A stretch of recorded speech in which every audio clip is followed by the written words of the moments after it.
show you how to use Onshape to CAD design your very own CO2 Dragster, something like this.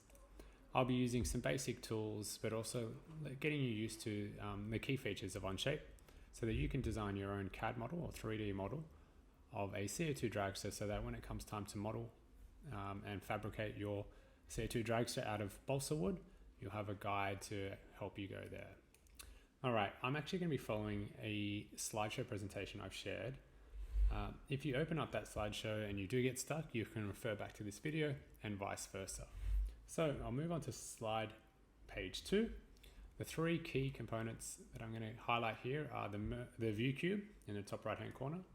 This lets you change your view in Onshape. We'll go top, bottom, we can actually get a different perspective of whatever we create. You can actually see we have 3 different planes, top, front, and right. That just means we can create things in 3 dimensions. And then at the top, a very important button is the sketch button.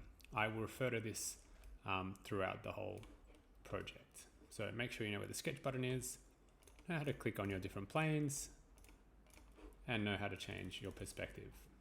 All right, let's move on to slide 3. Some handy hints I've created. If you want to sketch on a plane, select the plane on the view cube, and that will bring you perpendicular, so straight on to that view. Why that's good is when you're sketching, it's a lot easier if you're looking straight at what you want to sketch. So, for example, if I want to sketch on the top plane, I will click top, I will click sketch, I will select the plane, and then all of a sudden I can sketch on that plane. Really handy. It's a lot harder than if you were to look at it from an angle, and we can still sketch on it, but it doesn't make as much sense as going straight on. Let's move into slide 4. If you're using a trackpad, there are a few shortcuts you might want to learn. So 2 fingers up, zooms in, 2 fingers down, zooms out. And to rotate view, press, and it's a bit trickier, press 2 fingers down. To rotate our view, 2 fingers pressed, and then you should be able to move your fingers around. It's a bit trickier. If you can get your hands on a mouse, it is going to make your design process a lot easier. All right, let's get on to creating our first sketch. So we're going to sketch on the front plane. So find the front, click on that button, click on sketch, and click on front. We're then going to click on the blue front plane, what we've done, and we've prepared ourselves to start sketching. We're going to start by drawing a line. Using the line tool, draw a line across the plane using the existing horizontal blue line. So we're going to use this line as a guide. We're going to grab our line tool and just draw a line across. You'll notice it's only 150. We actually want to change this to 305 millimeters because that's how big our balsa wood is to start with. So while it's in a white box, we can actually change it to 305. Pretty handy. All of a sudden we have a long straight line that is the correct length. You'll also notice a crosshair on my screen.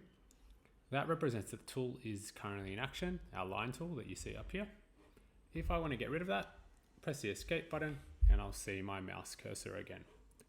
Back onto the line and you'll see that crosshair again.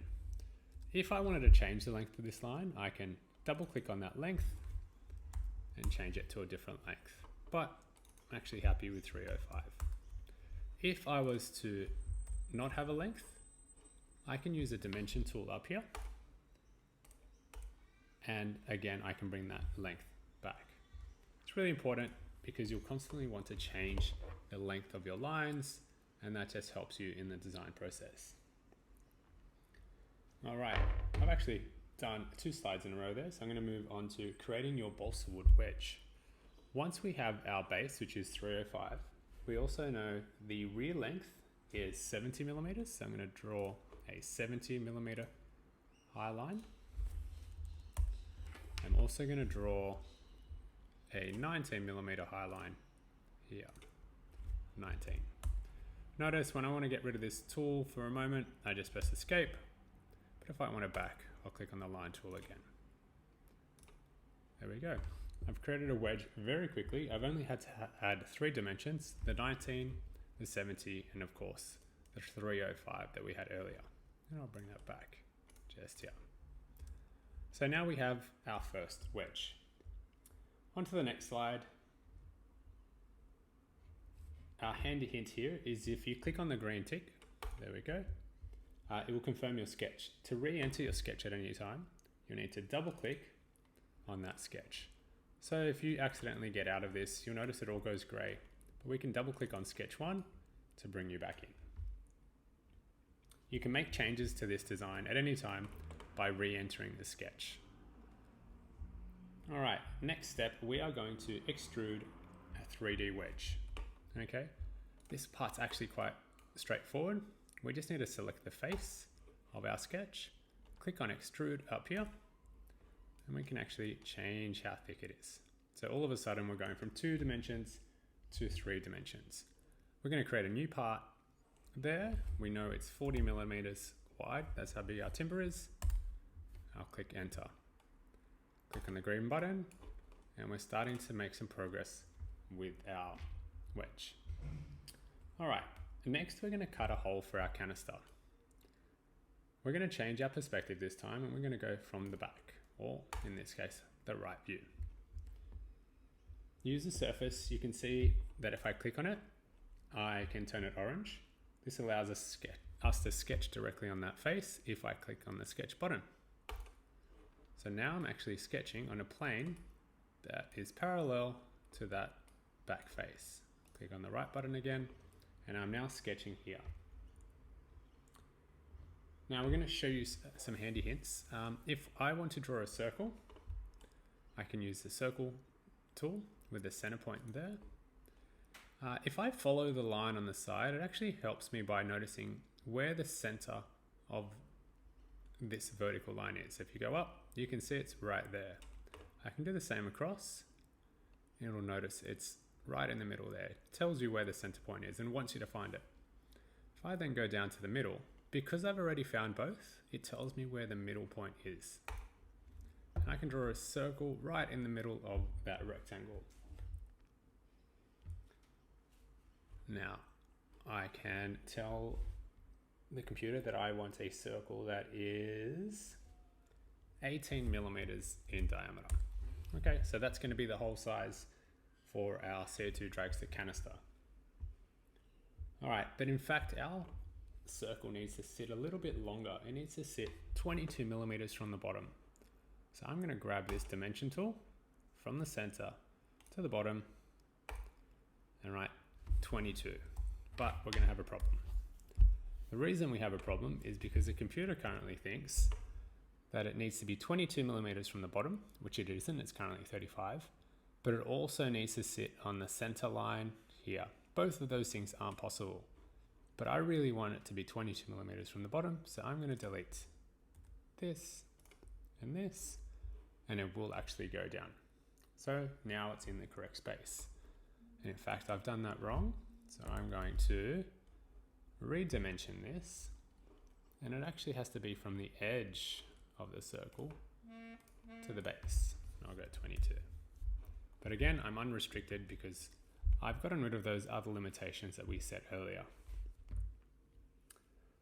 Okay, so we've dimensioned our circle and we're happy with its location. Let's talk about cutting a hole. I'm going to select that circle, click on extrude again, click on remove, and the depth of this needs to be 40 millimeters. Click on the green button, and very quickly we have a wedge with a rear hole for our canister. Our drags that we're going to tackle is cutting out axle holes on the back side of our dragster, or on the side really. And the point of these is to allow axles to go through, and then on those axles we'll connect wheels. So when it comes to actually using your CO2 Dragster or creating it, you're going to be using a drill press, but we're going to design that here today. So click on the side face, make it go orange, click on sketch, and we're going to sketch on the side or the back here. Then we need to use our circle tool again. And I'm going to show you the process. Where it actually sits will depend on how you want to design your car. But what we'll do for now is create a circle. We're going to make it 4 millimeters. Confirm that that's going to be big enough for your axles, but for now we'll work with 4. And we're going to have one on the left hand side and one on the right hand side, so front and rear wheels. If you see here, we can follow that line and it'll give us a circle at the same height. I'll type in 4. If you don't find that line, we can do it another way as well. I'm going to dimension this circle to be a certain distance from the front and the back. And for me today, I'm going to go for 32 millimeters from the back. Oh, wrong tool there. I need to select dimension tool. At the center of the circle, rear line, and I will write 32. So this way I'm going to create a circle that's 32 millimeters from the back. I also want this to be 9 millimeters from the base. Yours might be different. I'm going to select this circle and make it 9 millimeters from the base, which it is because it's matching that original one. And I want this front one to be 70 millimeters from the front.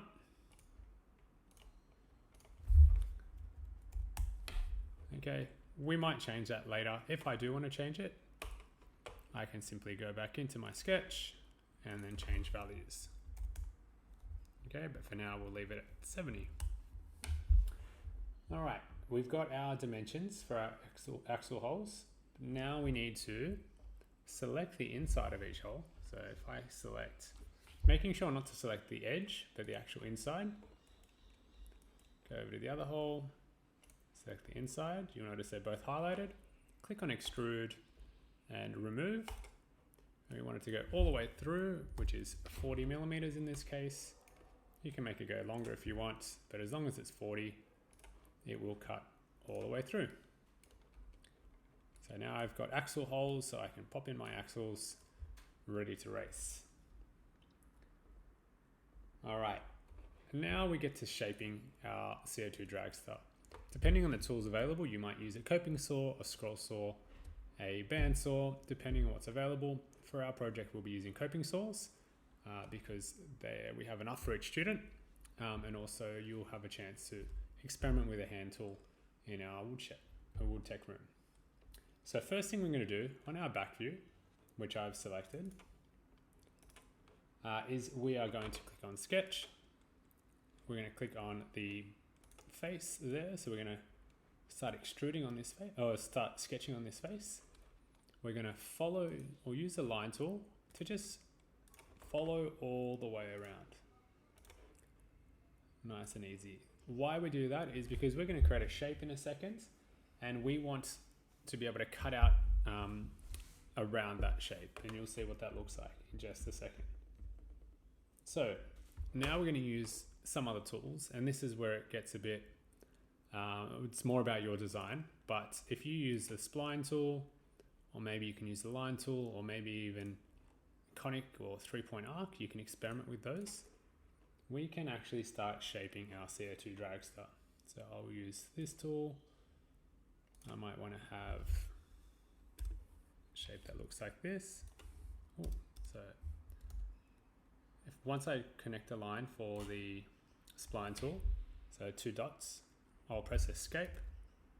I'll do that again so you can see. Connect 2 lines or 2 points, press escape, and then you can control the curve by using these tools. All right, and then I'm going to go try that again. Use this tool, connect from there to there, click escape. You actually have to click escape twice, and then you can actually start designing your shape. I think the spline tool might be the easiest one here, but it's totally up to you. Click on here, might go here, and maybe I'll go to there. I don't want to take away too much around the axle hole because I want it to be nice and supported. So at the moment you can see that I'm starting to create a shape on the side.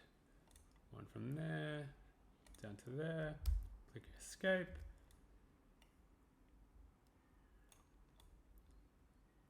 that. And then I'll do it once more.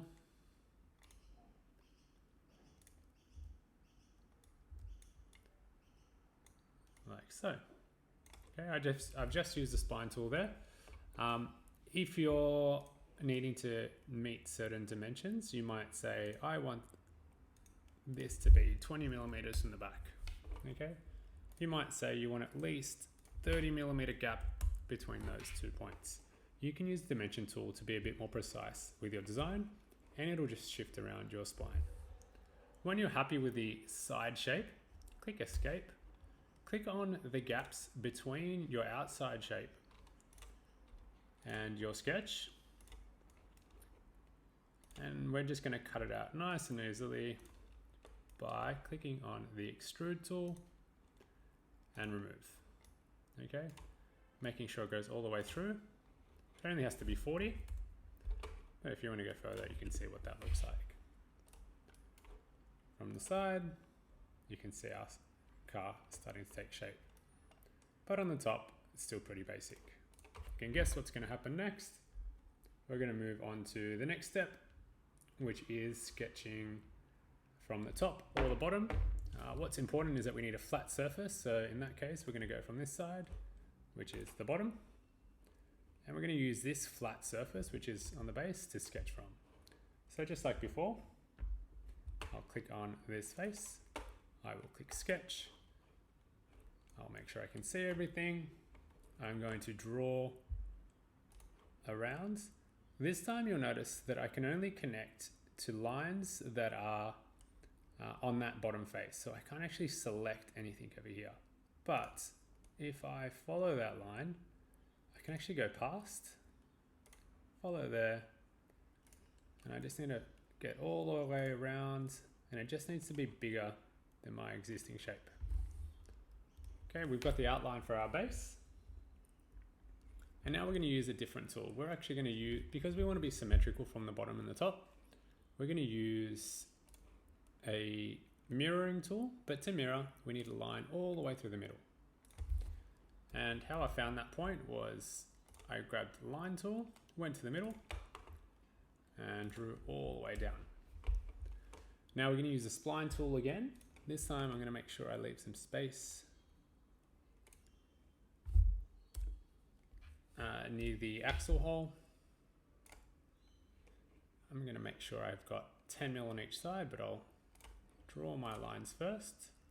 And this part's up to you how you draw them, but you might draw from here to here, say, press Escape, and then you can change your curves. You're probably going to want to match a sketch you've already created, so it's up to you to use those tools appropriately. We've got 2 lines there. We might draw one more at the back from this point to here. Remembering we've got a CO2 canister at the back as well, so we don't want to go too far in, and then maybe like so. Okay, you've noticed I've only drawn the bottom half. That's intentional because I want it to be symmetrical. The easiest way for me to do that is to use a special tool in just a second. But before I do that, I will dimension these 2 points. I'm going to say I want 30 millimeters between them, and I'll say these ones are already restricted, so I'm happy with that. That's fine.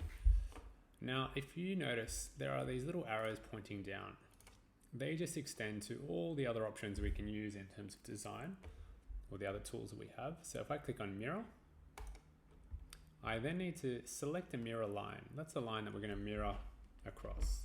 I'll select that center line, and then select entities to be mirrored. Okay, so this time I'm going to select the lines I want to mirror, and you'll notice them pop up very quickly at the top. I'm happy with that shape for now. I'm going to click the green button, and I can either do it by selecting the faces here, the ones outside. Oh, I don't want that line. I want this face. Yeah. And this time I'm going to select all the outside parts that I want to cut out that are within the box of our dragster or a piece of wood. And I will click extrude, removing again, and remove it all the way through. Looks a bit funny there. Let's go back to the sketch. Or let's go back to extrude. Did I miss something? Yes, I missed these little parts here. So if you find you're missing something to be cut out, just go to your extrude, make sure you're selecting the face to be cut out.